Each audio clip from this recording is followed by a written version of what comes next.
নবীজি বললেন, আমরাও বছরে 2 দিন আনন্দ করব। একটা হলো আমরা 1 মাস রোজা রাখার পরে রোজা ভেঙ্গে ঈদুল ফিতরের দিনে, যেই দিন আল্লাহ পাক দুনিয়ার জমিনে ঘোষণা হলো ঈদুল ফিতরের দিন, কিন্তু আকাশের মধ্যে ওই দিনটার নাম হলো পুরস্কারের দিন। যেটা সুবহানাল্লাহ, পুরস্কৃত করবেন, আনন্দিত। আল্লাহ কি পুরস্কার করবেন? আমাদের জীবনের গুনাহ আল্লাহ মাফ করে দিবেন। যেটা সুবহানাল্লাহ। যার কারণে আমরা ওই দিন আনন্দ করব, ঈদুল ফিতরের দিন। আরেকটা হলো ঈদুল আজহার দিন, আজকের এই দিন। এই দিনটার দাম অনেক বেশি। এই দিনের পিছনে একটা স্মরণীয় ঘটনা আছে, যেই ঘটনার কথা আল্লাহ পাক কোরআনের মধ্যে উল্লেখ করে দিয়েছেন।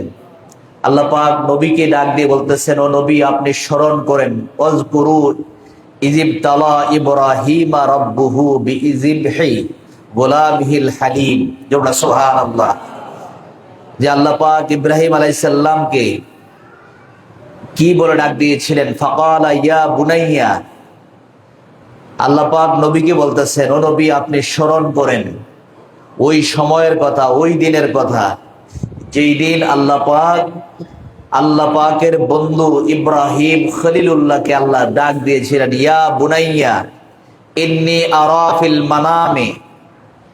ও আমার, আল্লাহ পাক ডাক দিয়ে বলতেছেন, ও ইব্রাহিম, তুমি যে স্বপ্নের মাধ্যমে, ইন্নী আরা ফিল মানাম, তুমি যে ঘুমের মধ্যে ছিলা, ঘুমের মাধ্যমে আমি যে তোমাকে একটা আদেশ করেছিলাম যে ইন্নী আযবাহুকা ফানজুর মাযা তারা। যে আল্লাহ পাক বলতেছেন, তোমার পুত্রকে কুরবানি করার, পরীক্ষা করার জন্য আল্লাহ যে ডাক দিয়েছিলেন, ওই পরীক্ষার মধ্যে ইব্রাহিম আলাইহিস সালাম কিভাবে কামিয়াব হয়েছেন। যেমন সুবহানাল্লাহ, ইব্রাহিম আলাইহিস সালাম পরীক্ষার মধ্যে কি হয়েছেন? কেমন কামিয়াব হয়েছে কিনা? কিভাবে কামিয়াব হয়েছেন ওই দিনের কথা স্মরণ করতে বলছেন।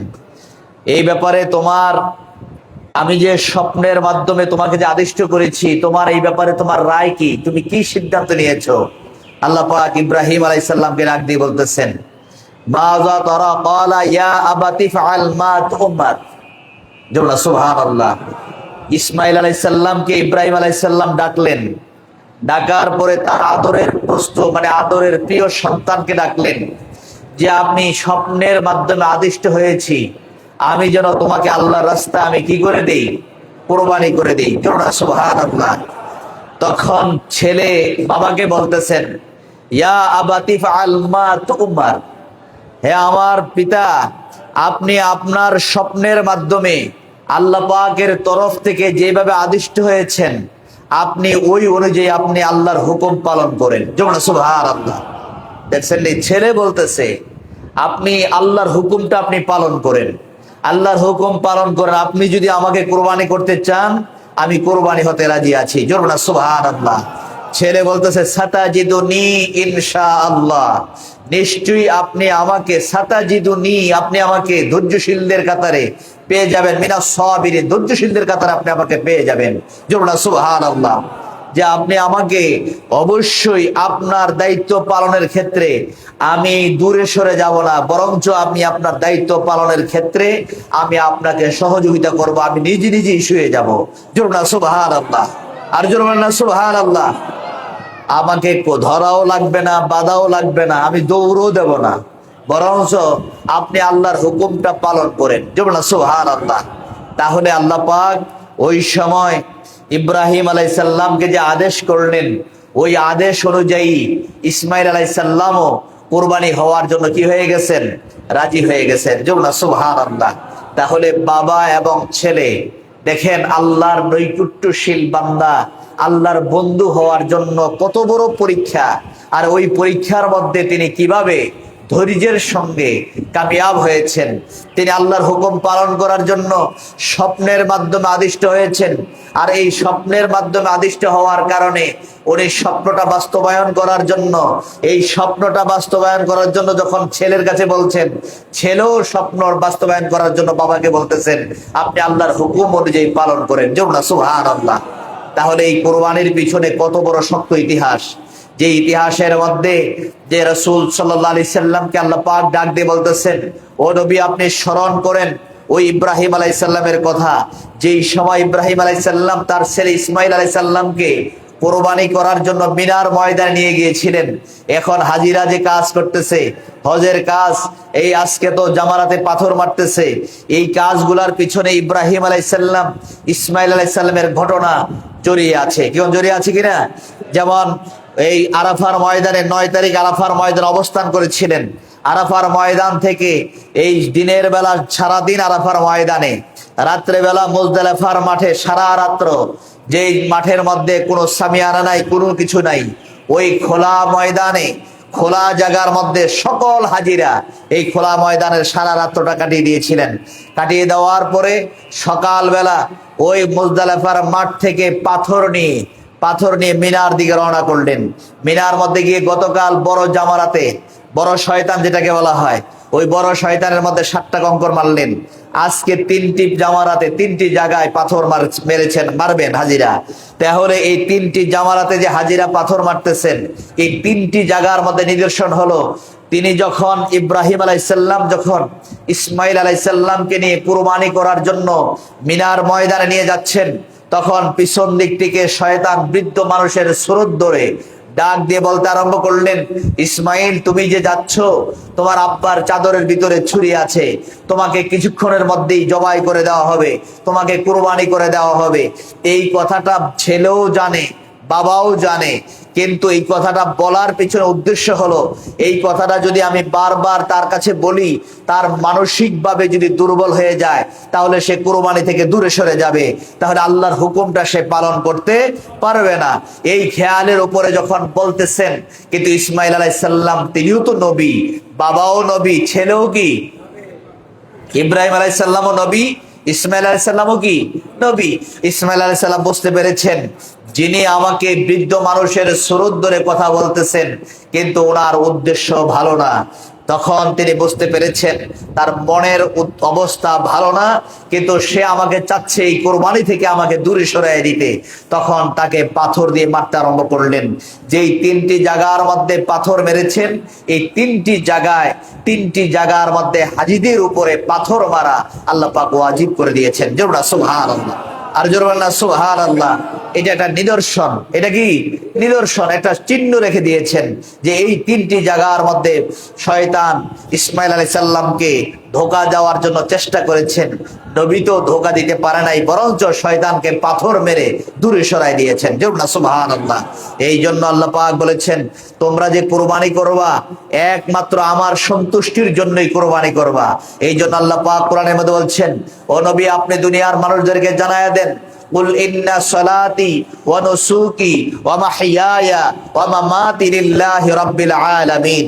আল্লাহ পাক বলেছেন, ও নবী কুল, যেখানে কুল আছে ওই জায়গার মধ্যে আল্লাহ পাক নবীকে বলতেছেন, ও নবী আপনি বলে দেন, ইন্না সালাতি, নিশ্চয়ই নামাজ আমার জন্য, ওয়া নুসুকি, কুরবানিও আমার জন্য। আল্লাহ পাক বলতেছে অনুসুকি ওয়া মাহইয়ায়া, তার বেঁচে থাকাও আমার জন্য, ওয়া মামাতি, তার যে মৃত্যুবরণ হবে, দুনিয়া থেকে চলে যাবে, এই মৃত্যুটাও আমার জন্য। জোরে সুবহানাল্লাহ। তাহলে আমার বলতে কোনো কিছুই নাই, সবটা কার জন্য? এই সকলে বলেন, সবটা কার জন্য? আমার নামাজ, আমার কুরবানি, আমার বেঁচে থাকা, আমার দুনিয়া থেকে চলে যাওয়া, সবকিছু আল্লাহর জন্য। লিল্লাহি রাব্বিল আলামিন। আল্লাহ পাক বলতেছেন সব আমার জন্য। তোমার যদি এই চিন্তা ফিকির থাকে, তাহলে তোমার জিন্দেগির, তুমি যদি দুনিয়ার জমিনে হাঁটো, রাস্তা দিয়ে হাঁটতে গিয়ে যদি পায়ের মধ্যে হোঁচট খাও, এটাও তোমার সদকা দানের সওয়াব। তোমার আমল নামার মধ্যে তুমি যদি হোঁচট খেয়ে পায়ে ব্যথা পাও, তাহলে তোমার আমল নামা থেকে আল্লাহ পাক 10টা গুনাহ মাফ করে দিবেন। জোরে সুবহানাল্লাহ। তুমি হাঁটতেছো, কদমে কদমে সওয়াব লিখে দিবেন। তুমি কৃষি কাজ করতেছো, ওইখানের মধ্যে আল্লাহ নেক লিখে দিবেন। তুমি যদি নামাজ পড়তে যাও, ওই কদমে কদমে আল্লাহ পাক নেক লিখে দিবেন। তুমি যেখানে যাবে, কেননা তোমার নামাজ, কুরবানি, চলা ফিরা, উঠা বসা, কেন তোমার বেঁচে থাকা, তোমার দুনিয়া থেকে চলে যাওয়া, সব কিছু উদ্দেশ্য থাকবে কার জন্য? আল্লাহর জন্য। এই জন্য আমরা যদি আল্লাহর জন্য বলি, তাহলে কি আমাদের আমলের মধ্যে বরকত শুধু বাড়তেই থাকবে। জোরে সুবহানাল্লাহ। কিন্তু আল্লাহ যদি ইচ্ছা করেন, আমরা কি ইচ্ছা করলে বেঁচে থাকতে পারবো? এই সকলে আমরা ইচ্ছা করলে কি বেঁচে থাকতে পারবো? হাজার ডাক্তারদের মাঝখানেও যদি আপনাকে রাখা হয় আর আপনার মৃত্যুর সময় যদি জারি হয়ে যায়, ওই ডাক্তারদের মাঝখানেও আপনার কি হয়ে যাবে? মৃত্যু হয়ে যাবে। কোনো ডাক্তার আপনাকে ধরে রাখতে পারবে না। আবার আল্লাহ যদি কাউকে বাঁচায়া দেন, দেখা যায় ডাক্তারের কাছে যাওয়া লাগে না, এই বাড়ির আশেপাশে কোনো ডাক্তারের কাছে একটু ওষুধ খাবেন, আল্লাহ আপনাকে সুস্থ করে দিবে। কি বলেন, ঠিক না? ঠিক, এটা আল্লাহ পাকের ইচ্ছা। আল্লাহ যদি কাউকে বাঁচিয়ে রাখেন, এমনি এমনি দেখা যাবে আপনি যেই ওষুধ খাবেন, এমনি যেইটা খাবেন এইটা খেলেই আপনি ভালো হয়ে যান। আবার আল্লাহ যখন কাউকে নিয়ে যাবেন, দেখা যায় সে যাই খায়, যত বড় ডাক্তার দিয়ে চিকিৎসা করে, এরপরও তার দিন দিন খালি অবনতির দিকে যায়। অর্থাৎ তার হায়াতের বেলা কি হয়ে যাচ্ছে? শেষ হয়ে যাচ্ছে। এই দুনিয়াতে থাকার মতো আর কোনো ব্যবস্থা নাই। এই জন্য আল্লাহ পাক বলেছেন, তোমার মনের চিন্তা যদি থাকে, তুমি যদি ঘরের দরজা, ঘরের মধ্যে জানালা কাটো আর মনে মনে যদি নিয়ত করো, আমি এই জানালা কেটেছি, এই মসজিদের মধ্যে আজান হবে, আজানের আওয়াজ আমার ঘরে চলে আসবে, আর এই আজান শুনে আমি নামাজ পড়বো, আল্লাহর হুকুম পালন করব, কিন্তু এই নিয়তটা করার কারণে আপনার সওয়াব হতে থাকবে। কিন্তু এই জানালা দিয়ে কি আলো কম আসবে? সবাই কোন আলো কি কম আসবে? বাতাস কি কম যাবে? সব ঠিক আছে, কিন্তু আপনি শুধু মনে মনে নিয়ত করছেন যে আমি নিয়ত করেছি মসজিদের আজান আসবে, আলো আজান শুনে আমি নামাজ পড়বো, আমার ঘরের মানুষগুলো নামাজ পড়বে, এই খেয়ালের উপর আমি জানালা রেখেছি। কিন্তু রাসূল সাল্লাল্লাহু আলাইহি সাল্লাম বলেছেন, তোমার মনের খবরটা আল্লাহ পাক জানেন। ইন্নাল্লাহা আলীমুম বিযাতিস সুদূর। তোমার অন্তরের ভিতরে কোন কথা উঠে পড়ে পৃথিবীর কেউ যদি নাও জানে, এই অন্তরের খবরটা জানে কে? আল্লাহ পাক বলেন, আমি জানি। আমি আল্লাহ পাক তোমার মনের খবর অনুযায়ী, আমি তোমাকে নিয়ত অনুযায়ী, মনের ইচ্ছা অনুযায়ী আল্লাহ আমি তোমাকে রেজাল্ট দান করি। জোরে সুবহানাল্লাহ। আর জোরে বলেন না সুবহানাল্লাহ। এই জন্য আপনাকে আমাকে এই অল্প সময়, আমি এই মাইকের আওয়াজ যতটুকু সব দূরে যায়, আমি সকলকে বলবো যথাসময়ে আমরা ইনশাল্লাহ, আর মাত্র 5 মিনিট সময় বাকি আছে, এই 5 মিনিটের ভিতরে আমার আলোচনা শেষ করব। এরপরে ইনশাল্লাহ আমরা যথাসময়ে ঈদুল আজহার জামাত আমরা অনুষ্ঠিত করব। এবং বিশেষ করে আমরা যে এই কোরবানিটা করব, আল্লাহ পাক বলেছেন, দেখেন ইব্রাহিম আলাইহিস সালাম যে কোরবানিটা করেছেন, মনের দিক দিয়ে কতভাবে আল্লাহর খুশির জন্য কি চিন্তা করে কোরবানিটা করেছেন। ওই কোরবানি আমাদের উপরে, আমাদের সন্তানদের উপরে কোরবানি, তাদের সন্তানদেরকে জবাই করে দিবে, এই কথা আল্লাহ পাক বলে দেন নাই। বরঞ্চ তুমি বলেছেন তোমরা পশু কোরবানি করো। এই পশুটা যে কোরবানি করবেন, এই পশুটা কেমন হবে, এই ব্যাপারে রাসূল সাল্লাল্লাহু আলাইহি সাল্লাম, হযরত আয়েশা সিদ্দিকা রাদিয়াল্লাহু তাআলা আনহা থেকে বর্ণিত, রাসূল সাল্লাল্লাহু আলাইহি সাল্লাম ইরশাদ করেছেন, তোমাদের কোরবানির গোশত আল্লাহ নেবেন না। একটু আগে জানালার কথা বললাম, এখন কোরবানি, এই যে কোরবানি যে আমরা করব, রাসূল সাল্লাল্লাহু আলাইহি সাল্লাম হাদিসের মধ্যে বলেছেন, যখন বান্দাগুলা কোরবানি করে, তখন ওই কোরবানির সময়, কোরবানি করে যখন তাকে পশুটা যখন আপনি শোয়াই দিবেন, এই শোয়ানো মাত্র তার রক্তটা জমিনে প্রবাহিত হওয়া মাত্র, রক্তটা যখন জমিনে প্রবাহিত হয়, বিসমিল্লাহ আল্লাহু আকবার বলে যে আপনি কোরবানিটা করবেন, এই রক্তটা জমিনে পড়া মাত্র আপনি কোন নিয়তে, কোন খেয়ালে, আল্লাহর সন্তুষ্টির জন্য আপনি কোরবানি করেছেন কিনা, সাথে সাথে আল্লাহ পাক আপনার কোরবানির রক্তটা জমিনে প্রবাহিত হওয়ার সাথে সাথে আল্লাহ তার কোরবানিটা কবুল করে নেন। আর জোরে বলেন সুবহানাল্লাহ। তখন বলছেন, এখন তুমি গোশত তুমি খাও, তোমার আপনজনের মধ্যে বিলীন করে দাও, অথবা তোমার আত্মীয় স্বজনদের মধ্যে দাও, অথবা গরিব মিসকিনদের মধ্যে বন্টন করো, এটা তোমার ব্যাপার। কিন্তু আমি তোমার পশুটা নেব না, তোমার গোশতও নেব না, কোনো কিছুই নেব না। বরঞ্চ তোমার এই পশু যখন জবাই করলা, জবাই করা মাত্র রক্তটা জমিনে প্রবাহিত হওয়ার সময় তোমার নিয়ত ইখলাস অনুযায়ী তুমি যদি কুরবানি করে থাকো, ওই কুরবানিটা আমার দরবারে কবুল হয়ে যায়। জোরে না সুবহানাল্লাহ। এই জন্য আপনাকে আমাকে আল্লাহর সন্তুষ্টির জন্য, এই জন্য আপনারা যারা শরীকে কোরবানি দেন, আমি সকলকে প্রায় সময় এই ঈদের নামাজের সময় বলি যে 7 জনে, 5 জনে, 6 জনে, 4 জনে, 3 জনে, 2 জনে, যতজনই কোরবানি দেন, তাদের শরীক যারা হয় তাদেরকে ডেকে এনে সকলের সঙ্গে নিয়ত করে, সকলে বলে একমাত্র আল্লাহর সন্তুষ্টির জন্য আমরা কোরবানি দিচ্ছি, এই কথা বলে বিসমিল্লাহ আল্লাহু আকবার বলে কোরবানি করবেন। সকলে রাজি আছেন তো ইনশাআল্লাহ? আপনারা সকলে একমাত্র আল্লাহর সন্তুষ্টির জন্য কোরবানি করবেন। এবং কোরবানির পশুর ব্যাপারে আজকে তো এই কথাগুলো বলে বলে লাভ নাই, তারপরও আমি বলছি কোরবানির পশুটা অবশ্যই দেখায় শোনায় সুন্দর হতে হবে। যদি অল্প দামেও হয়, ছোট গরুর মধ্যেও যদি হয়, অথবা ছোট বকরির মধ্যেও যদি হয়, কিন্তু তারপরও দেখাশোনায় বকরির বয়স হতে হবে কমপক্ষে 1 বছর, গরু ছাগলের বয়স হতে হবে, গরু মহিষের বয়স হতে হবে কয় বছর? 2 বছর। আর উটের বয়স হতে হবে কমপক্ষে 5 বছর। এই বয়স অনুযায়ী আপনারা কোরবানি করতে হবে। এর কম বেশি হলে, বকরি 1 বছরের নিচে হলে কোরবানি হবে না। এবং বিশেষ করে রাসূল সাল্লাল্লাহু আলাইহি সাল্লাম বলেছেন, তোমরা কোরবানি 3 দিন করতে পারবে। কয়দিন? 3 দিন। আজকে ঈদুল আজহার দিন, আগামী দিন, এর পরের দিন। আজকে যদি কোনো কারণে কোরবানি করতে না পারে, আগামী দিনও করতে পারবেন। আগামী দিন যদি করতে না পারেন, এর পরের দিনও করতে পারবেন। 3 দিনের সুযোগ আছে। এবং কোরবানি আপনাদের উপরে, আমাদের উপরে আল্লাহ পাক ওয়াজিব করে দিয়েছেন। আল্লাহ পাক যেন আমাদের সকলকে কোরবানি করার মতো তৌফিক দান করেন। আমরা সকলে বলি আল্লাহুম্মা আমিন। আরেকবার বলি আল্লাহুম্মা আমিন। এবং বিশেষ করে রাসূল সাল্লাল্লাহু আলাইহি সাল্লাম বলেছেন, এক পশুতে গরু এবং মহিষের মধ্যে শরীক হতে পারবে কয়জন?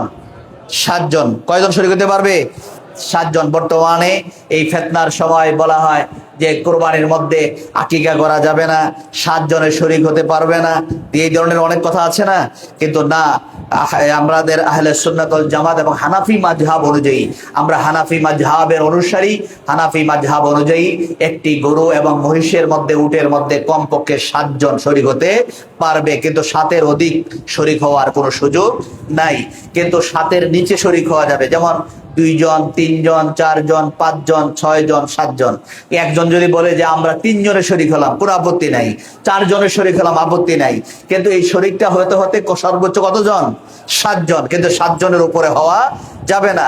কিন্তু বকরি, ছাগল, ভেড়া, এর মধ্যে কয়জন?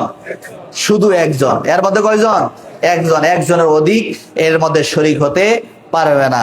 তাহলে বোঝা গেল এই কাজগুলো আমরা করতে পারবো। এবং বিশেষ করে এই কোরবানির পশুর মধ্যে যদি অনেক পশু আছে, যেমন এই ফতুয়ার তিরমিজি শরীফের হাদিস, সুনানে আবু দাউদ সহ আরো কিতাবের মধ্যে আছে, যেই পশু 3 পায়ে চলে, 4 পায়ের মধ্যে 1 পা ভাঙ্গা, 1 পা কি ভাঙ্গা, 3 পায়ে চলে কিন্তু 1 পা মাটিতে রাখতে পারে না, ভর করেও চলতে পারে না, এমন পশু দিয়ে কোরবানি করা যাবে না। এবং দুর্বল, এমন দুর্বল, যেই দুর্বল পশুটা আপনি কিনছেন, কিন্তু আপনি যেই ঘরের মধ্যে গরু রাখছেন, এই গরুটা আপনি যেখানে মনে করেন আপনি 15-20 হাত দূরে নিয়ে আপনি জবাই করবেন, কিন্তু পশু আপনি টেনেও নিতে পারেন না, হেঁটেও যাইতে পারে না, এমন রুগ্ন পশু দিয়ে কোরবানি করা যাবে না। এবং বিশেষ করে আবার কিছু কিছু পশু দেখা যায় শিং ভাঙ্গা, শিং কি ভাঙ্গা, যেমন হাদিসের মধ্যে তিরমিজি, সুনানে আবু দাউদ এবং বিভিন্ন ফতুয়ার কিতাবের মধ্যে আছে, রাসূল সাল্লাল্লাহু আলাইহি সাল্লাম বলছেন যে পশুর শিং একেবারে গোড়া থেকে ভাঙ্গা, গোড়া থেকে কি, গোড়া থেকে ভাঙ্গা, কিন্তু মস্তিষ্ক পর্যন্ত দেখা যায়, মস্তিষ্ক পর্যন্ত ক্ষতিগ্রস্ত হয়ে গেছে, ওই পশু দিয়ে কোরবানি করা যাবে না। পক্ষান্তরে যদি অর্ধেক শিং ভেঙে যায়, অর্ধেক শিং দেখা যায় কিন্তু ফেটে যায়, তাহলে ওই শিং, ওই গরু দিয়ে কোরবানি করতে পারবেন। তাহলে আল্লাহ পাক যেন আমাদের সকলকে বুঝার মতো, অল্প কিছু কথা বললাম, আল্লাহ যেন আমাদের সকলকে বুঝার মতো, আমল করার মতো তৌফিক দান করেন। আমরা সকলে বলি আল্লাহুম্মা আমিন। আরেকবার বলি আল্লাহুম্মা আমিন।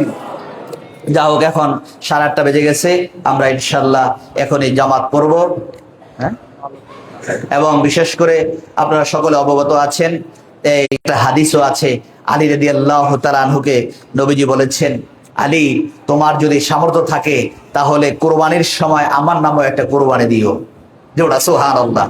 তখন আলী রাদিয়াল্লাহু তাআলা বলেন, এরপর থেকে আমি প্রত্যেক বছর, আমি যতদিন আমি বেঁচে ছিলাম, আমার যতদিন খেয়াল আছে, আমি ততদিন পর্যন্ত নবীজির নামে আমি একটা কোরবানি করতাম। যেটা সুবহানাল্লাহ। এবং বিশেষ করে আপনারা সকলে অবগত আছেন, কামাল দরবার শরীফে আমার আব্বাজান এই সামাজিকভাবে যারা কোরবানি করে না তাদের জন্য একটি কোরবানি পশু আমরা জবাই করি। এই জবাইয়ের মধ্যে নবীজির নামেও একটা নাম কোরবানি করা হয়।